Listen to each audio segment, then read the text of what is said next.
السلام عليكم چۆن جەماعەتیان هات مۆلاتان بابەتی ئەم جارم هەموومان نەزانین بەڵام کەم کەس هەیە بوێری هەبێت بە ئاشکرا باسی بکات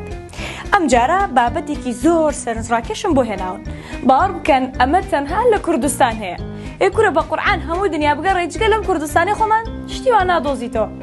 ئەنجا بەینی خۆمان بێ ئەمە یەک لە سەیر و سەمەرەکانی هەڵبژاردنە یەکێتی بەڵە ڕێک مەبەستم ئەم یەکێتەی کاک باوڵ تاڵەبانیە لەوتای بانگەشەی هەڵبژاردنی دەست پێ کردووە قسەی واکەن و گوتاری وا تون دەدەن هەر هیچیان بۆ ئۆپۆزیسیۆن نێشتووەتەوە بە قسەکانیان وایە لە خەڵک کردو بڵێن نەوەی نوێ یەکگرتوو کۆمەڵ و بەرەی گەلی لاهوری شێخجەنگی و بەرەی هەڵوەستی عەلی حەمەساڵح کە تازە دروست بووە لەگەڵ پارتی لە حکوومەتن تەنها ئەوان نەبێت کە لە ئۆپۆزیسیۆن بوونە سەری زاریان و بنی زاریان لۆمەی حکوومەتە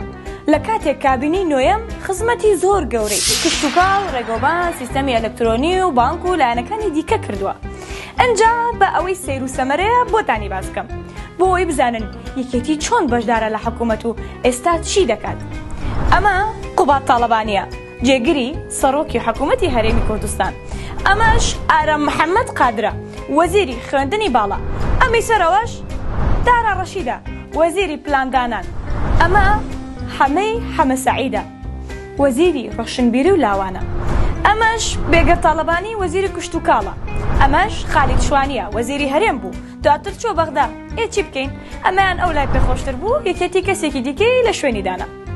ئەمەش شۆڕژ ئیسماعیلە ئەویش وەزیری پێشمەرگەیە ئەمانە هەمووی وەزیری یەکێتی بوون ئەنجا هەرەوەندە نییە تا بەیانی باسی بکەم پۆستەکان یەکێتی لە حکوومەت تەواو نابن و زۆر بە خێرایی پێتان دەڵێن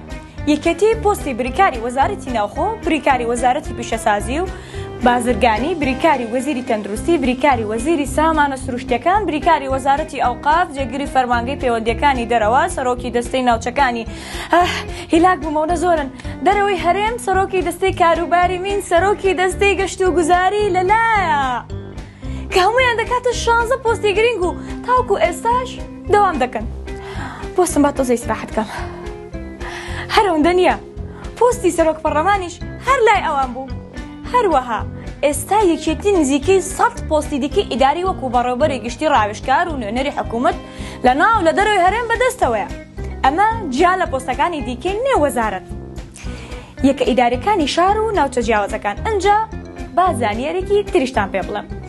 ئەو داهاتەی لە خاڵە سنوورەکانی سلێمانی و هەڵەبجە هەیە هەموو بۆ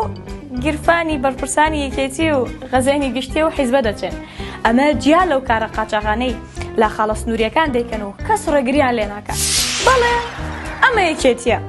دەسەڵاتی تەواوی هەیە و بەشداری سەرەکی حکوومەتە کەچی 2 ڕۆژ پێش هەڵبژاردن بووەتە ئۆپۆزیسیۆن و دروشمی سیر دەڵێنەوە کەسێک نەشارەزا بێ و نەزانێڵێ ئەم حیزبە تازە دروست بووە نازانە لە سلێمانی هەڵەبجە نەگۆڕانکاری لە پۆستێک بەڵکو و کارگوزارێکیش بەبێ ئەوان ناجۆڵێت و ناگۆڕێت ئەنجا خوشک و برانی بەڕێز بەخوا پۆستەکانی یەکێتی لەبن نایەن حتا باسییان کەی کەمە با ئەوەندە بەس بێ باسی بەغداتان هەر بۆ ناکەم نەڵە لە بیری چۆتەوە بەغدادم بیر نەچۆتەوە بەس ناموێ سەرتان بێشێنم چونکە لەولا هەر زۆر بە قوڵی کەوتون و تەناوی و پاشەی سۆڕێننەوە پایتەخت میدیا هەرۆندەی لە هەکبەدا نییە زیاترە ئاگادار بن ئەم شتانەتان لەبیر نەچێت خۆ حافیز